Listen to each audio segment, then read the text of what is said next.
What's going on YouTube? Many people looking for a compact crossover go for a RAV4 or CR-V without really thinking about it much. Both those models are bestsellers for a reason, but there are also lots of rivals that are making compelling alternatives. Two of those alternatives, if you will, have really impressed us recently, the Hyundai Tucson and Volkswagen Tiguan. One was heavily updated and the other was just fully redesigned. So today, let's pit them against each other. Which model is the ultimate RAV4 and CR-V fighter? Let's find out.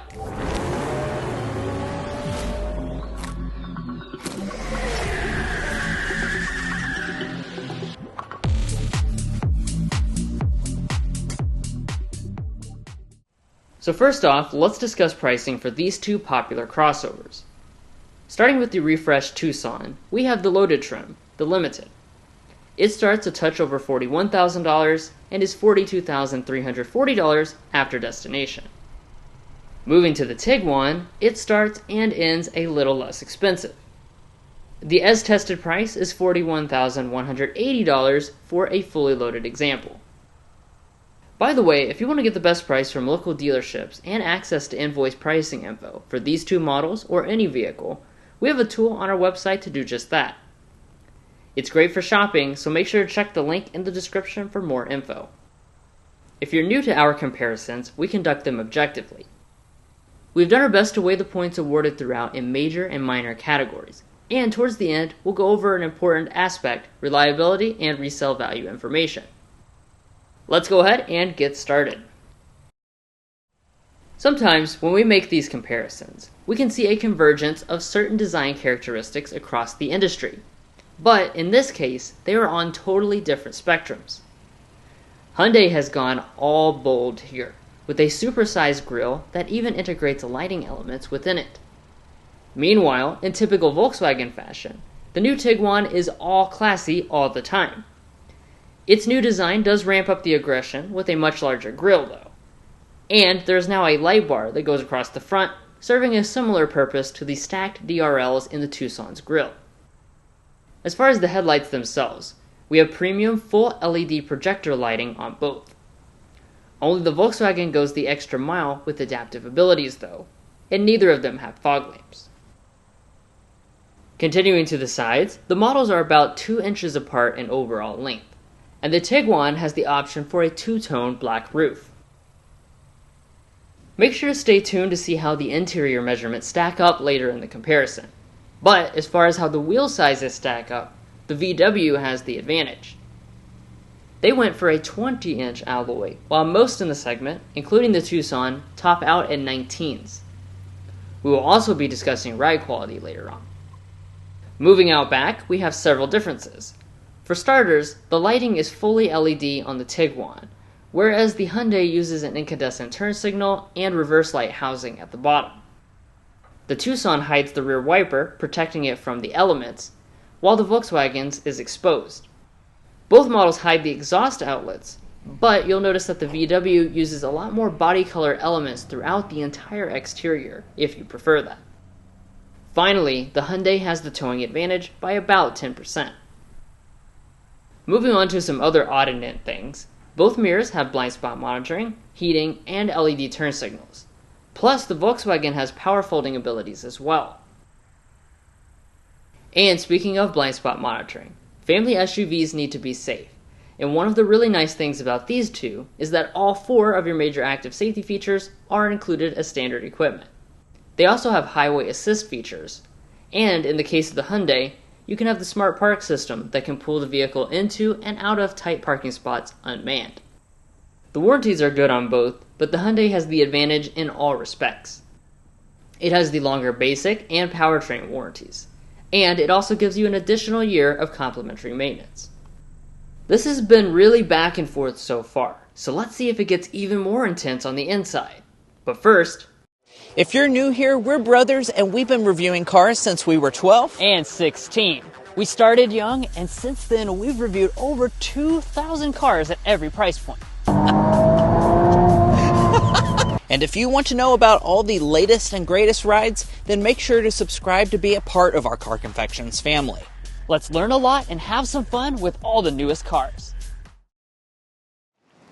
Approaching both SUVs, they have smart entry systems with remote start and their brand's respective key fobs. But after opening the doors, you'll see these two haven't just focused on functionality, but also luxury and tech. Before we dig into the features, let's start with the seats. Both models cover them with real leather and include heating and ventilation. The big difference here is that the Tiguan has the super rare feature of massaging for this segment.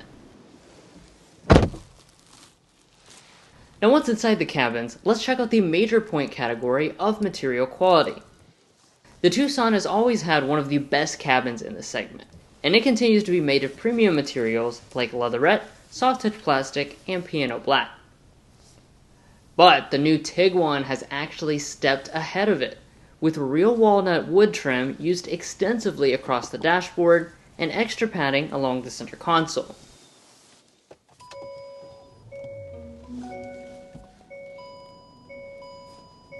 After startup, you'll see digital screens that act as gauge clusters on both. They both have impressive graphics, but the Hyundai has the size advantage at 12.3 inches versus 10.5. And it also has a cool blind spot camera system. Both models have head-up displays, which are rather rare for the segment. Moving back, they both have heated, leather-wrapped steering wheels, and even rain-sensing wipers as equipped. You may also notice the Hyundai has a fingerprint reader, which can sync driver profiles and allow the vehicle to start securely with the digital key system. Now it's time to evaluate another major interior section: storage. Both have done an excellent job with the very large center consoles. But it's all the space in front of that which really stands out so much in the Tucson. It has a huge open area for fitting large items like a handbag and even a passenger storage shelf. It will take the storage point. As far as the shifters, neither are in the conventional area, but instead are now mounted to the steering columns. When in reverse, you'll find advanced 360-degree cameras on both. Next, we have the automatic climate controls.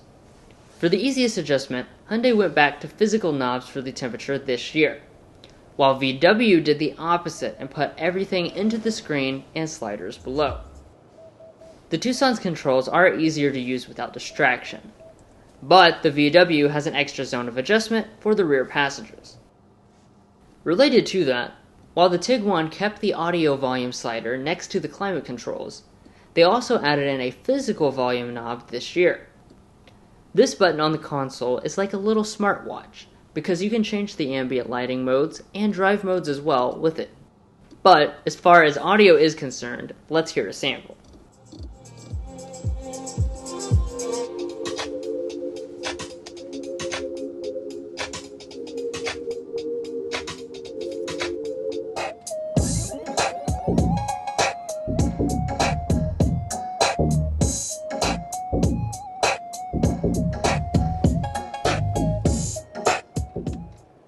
Overall, the richer and more balanced sound quality is delivered by the Harman Kardon in the Tiguan.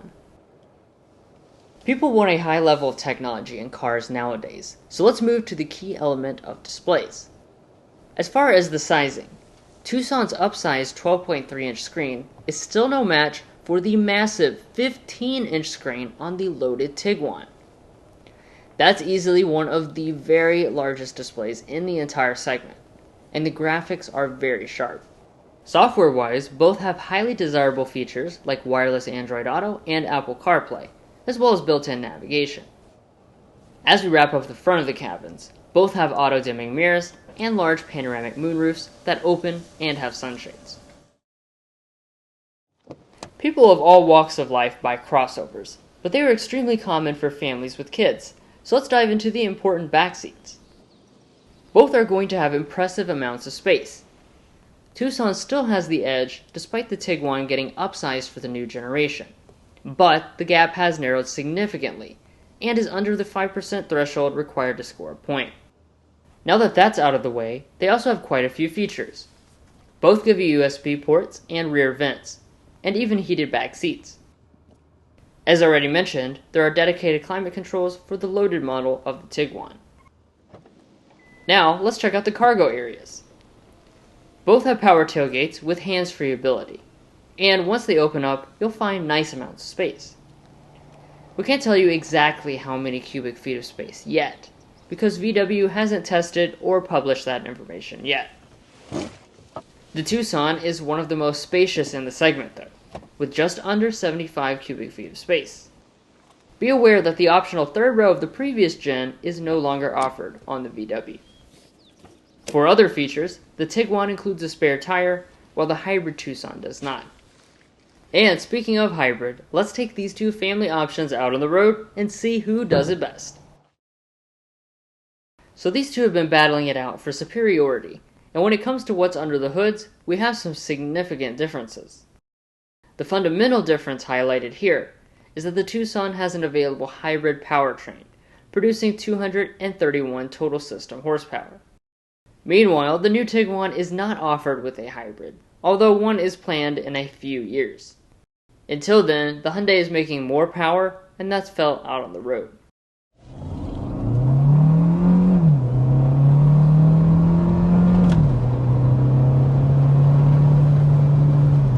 Alright, and that was 60 miles per hour with the hybrid version of the Tucson. Now, like we talked about at the spec dump, this is actually available in 3 different powertrains. In terms of this hybrid powertrain, it's a 1.6 liter turbocharged 4-cylinder engine.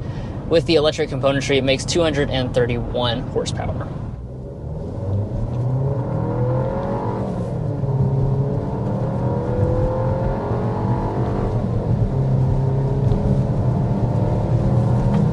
Alright, and that was 60 miles an hour with this new Tiguan. Now, as we were talking about at the beginning in the spec dump, the engine is still a 2-liter turbocharged 4-cylinder, just like the previous generation. But what's critical here is that they have dialed up the horsepower figure and the torque. So we now have 201 horsepower and 221 pound-feet of torque with this all-wheel drive example. When it comes to transmissions, the Hyundai has a 6-speed automatic, while the Volkswagen has an 8-speed automatic. It's fairly uncommon to use a conventional automatic as part of a hybrid system instead of a CVT. And in this case, it's the Volkswagen's 8-speed auto that feels more responsive and has smoother shifts. Now, in terms of the other element of the powertrain, which is kind of one of the more unique elements about a Hyundai or Kia hybrid system, is the fact that it does have a traditional 6-speed automatic transmission. Most of the rivals are going to give you a CVT or an eCVT. In this case, having that traditional automatic does mean you avoid that drone that you get from a lot of the rivals. I know that means a lot to a lot of you guys, especially if you accelerate kind of hard off the line. You don't have that drone.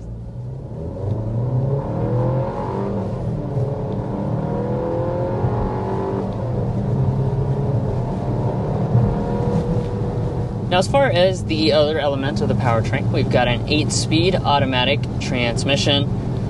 Throughout the course of our drive today, it's been a great partner to this engine. When you put your foot down, you don't have to wait too long to get a kick down of multiple gears and get plenty of power delivered to you. It's pretty smooth as well. Besides transmissions, you're probably wondering how quiet the cabins are when cruising. Well, that's why here at Car Confections, we take a sound level reading of every vehicle we test on our channel.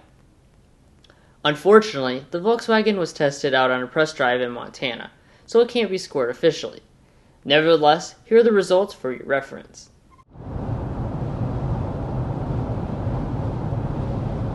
Nice long sample there.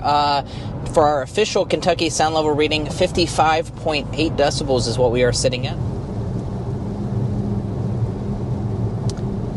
57.5 decibels is what we are sitting at as our sound level reading. Now let's talk about an important part for any family SUV, the ride quality. In this area, both impress, although the Hyundai feels a bit more comfortable due to the smaller wheels as equipped. But we've turned on to our designated strip of road where we always talk about ride quality, and that's one area where I'm incredibly impressed. And as we spent the entire week with this Tucson, I've just became even more impressed as time went on. I think this genuinely has one of the very best ride qualities in the entire segment, and it is worth noting that we have the fully loaded example with the larger wheels on the outside, and it still does a fantastic job of just soaking up any of the bumps that you may hit in the road. So we've been driving around, yesterday and all morning long in this all-new Tiguan, and when it comes to a ride, it is pretty good. Now, I do want to point out that we do have some really large wheels for this segment. They're 20 inches on the outside. You saw them. They look beautiful. However, one thing, that sacrifices a little bit with that is the ride quality.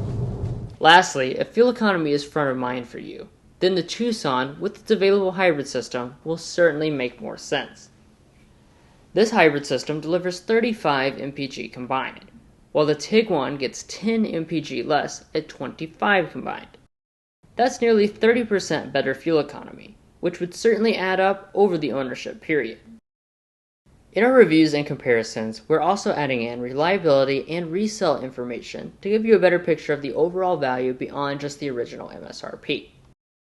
Beginning with reliability, we developed the Combined Reliability Index, which takes into account several studies from trustworthy sources and combines them in a way that gives you a more realistic picture. Here, the advantages continue for the Hyundai. VW ranks as the lowest mainstream brand for reliability, 10 slots below the industry average, reducing its score by 1 point. Meanwhile, Hyundai is also below average for reliability, but by much less, 3 slots to be exact. That takes away 0.3 points.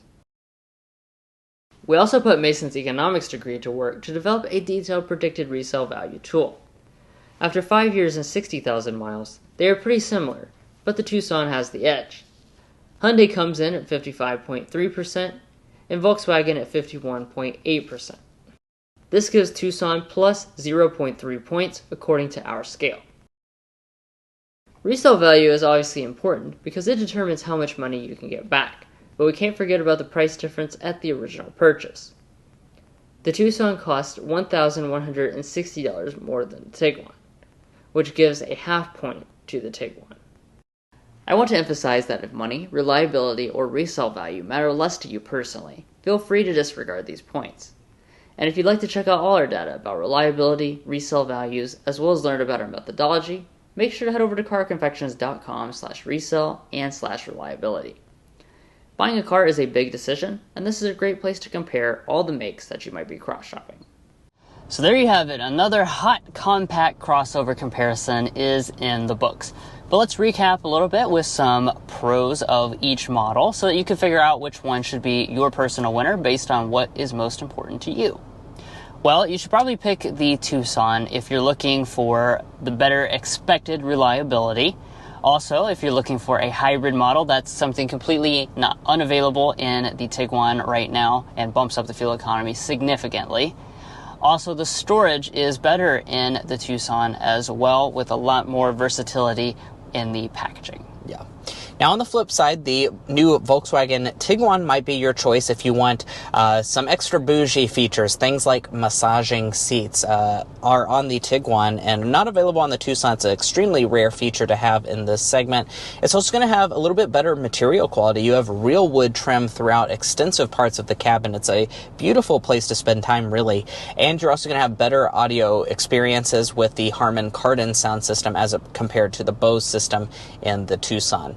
Now, we want to know which one of these two you're taking down below. Are you taking the Hyundai Tucson or the newcomer Volkswagen Tiguan? Let us know your thoughts down below. Now, if you're looking to buy either of these SUVs or any new vehicle, we'd also encourage you to go to carconfections.com/newcarquotes. The reason you do that is because we have a tool on our website that will connect you with local car dealers in your area to get you the best price. It's also going to give you access to invoice pricing information, which is a great tool for dealership negotiation. We even have a monthly payment tool, so if you'd like to check all that out, you can find it in our video description, and we also have a pinned comment at the top of this video. And guys, that's where we're going to leave off on this comparison video. If you enjoyed watching, we hope you did. Please hit that subscribe button down below and become a part of our Car Confections family. And if you're already a part of our family, thank you so much for your continued support. We'll catch you next time as we sample more of the latest automotive delicacies.